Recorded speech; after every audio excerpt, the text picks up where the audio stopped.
Good morning, folks. Welcome back to the farm here in the barn this morning. I got to finish getting set up. As I mentioned yesterday, the sheep shearer is coming today, so we've got Jack Butterick coming.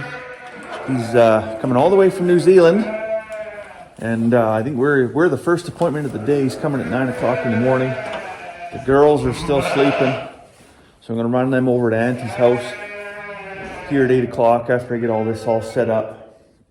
And it's also 4-H Mini Achievement Day. So as soon as I get done shearing sheep, kick them out. I got to run over to the neighbor's place, help out with shearing over there, and then I'm running to town to check out 4-H. So it's going to be a full day for sure. All right, I got everything set here. All the ewes, the lambs are in this side. I've got my shearing floor. I got the ladder set up because the power's just up there, so he's got to plug in his shearing machine. So we'll do them girls first, and they can head out and just be outside.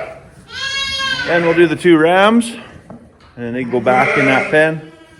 And then we'll do Thelma, and she can go back into the lambs. Her lambs are going to stay in. I'll probably tag them this evening, and then they'll be free to enjoy the rest of the world. Well, I think we're ready to start shearing here now. It's about 8:45. Buddy should be here at 9 o'clock. And yeah, it's cool, chilly morning here this morning. So I've got quite a few layers on, which I expect that once we get going here, I'm going to have to strip off. But better to have more and be able to take them away than not have enough and freeze. And I also changed my footwear. I've been rocking these Blundstones that the wife got me, but they're not steel-toed. And I've had the odd time there when there's a bucket of grain and there's a rush of sheep that I've got my toes stepped on, and it doesn't feel that great. I don't think it's quite as bad as when a cow steps on your foot, but I think, all in all, pound for pound, I think, a sheep probably exerts more pounds per square inch with those tiny little hooves. Because anyway, so I got the steel toes on here now, good pair of wool socks, so feet should stay warm.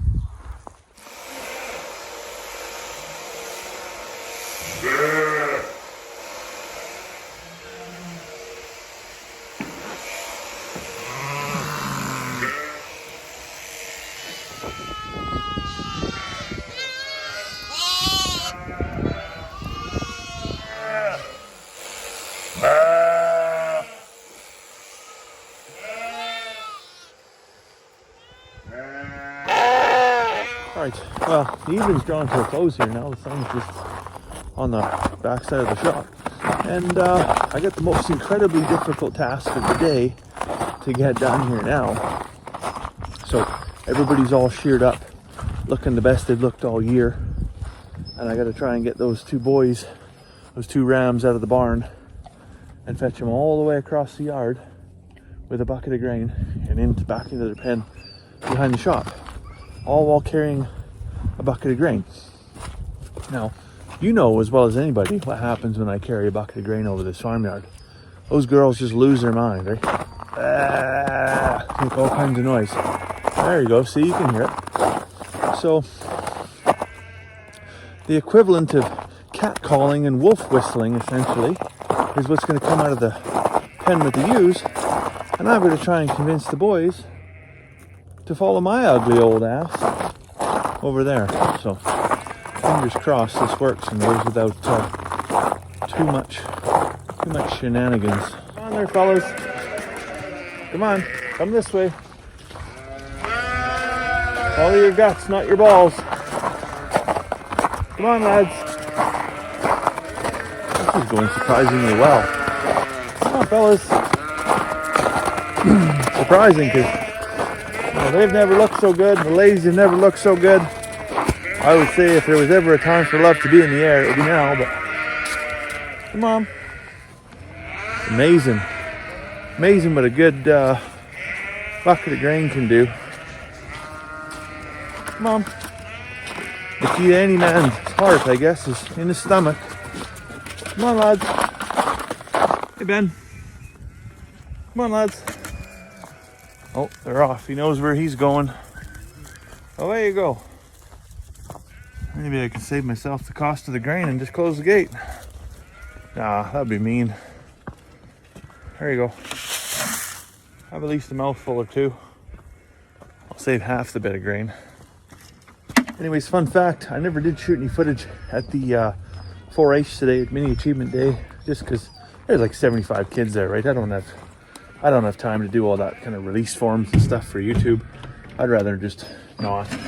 But anyways, I think I mentioned it yesterday that the brother-in-law borrowed the stock trailer and it had a low tire. So I put some air in it and he hauled it away and they had their thing. And anyways, he was leaving Beaver Lodge and he's like, oh no, it's got a low tire. So he put like 25 pounds in it, brought it home, parked it over here. And I'm like, no, like take it over there, take it over there, take it over there. And he's like, no, like the tire's low. Anyways, get looking. Look at that. Nice crack. So, pretty lucky nothing ever happened there. But anyways, get looking. That tire is original. It's the original tire. That stock trailer. I'm sure the rest of them are too. From 1989. So that when I say that was a low mileage trailer, I really mean it. Because like there was still, quite literally, still had the tits on those tires. But nevertheless, sunlight and weather and all that stuff still does what it does. And nobody can escape time. So I guess I'm going to have to drop $800, $900 on a set of tires. I'd rather do that than drag the trailer by its frame home one day. But anyways, yeah, I've got quite the mountain of wool from shearing today. That's only really about half of it. The other half I stuffed in the wall in behind the kick plate just as a bit of insulation there. And of course I know it's not going to add any R value to the barn because the rest of the barn is uninsulated. But it definitely helps keep the frost off of that kick plate. So when you're putting lambs in there, birthing lambs up against that exterior wall, it is kind of nice to have that insulating layer in there for sure. Well, I'd say as days go, that was busy enough. I got things that hurt in places I didn't know existed, so probably a good time to go make a cup of tea and fetch up a bit of a bubble bath maybe. So I'll let you go for now. I hope you have a fantastic evening. We'll see you tomorrow.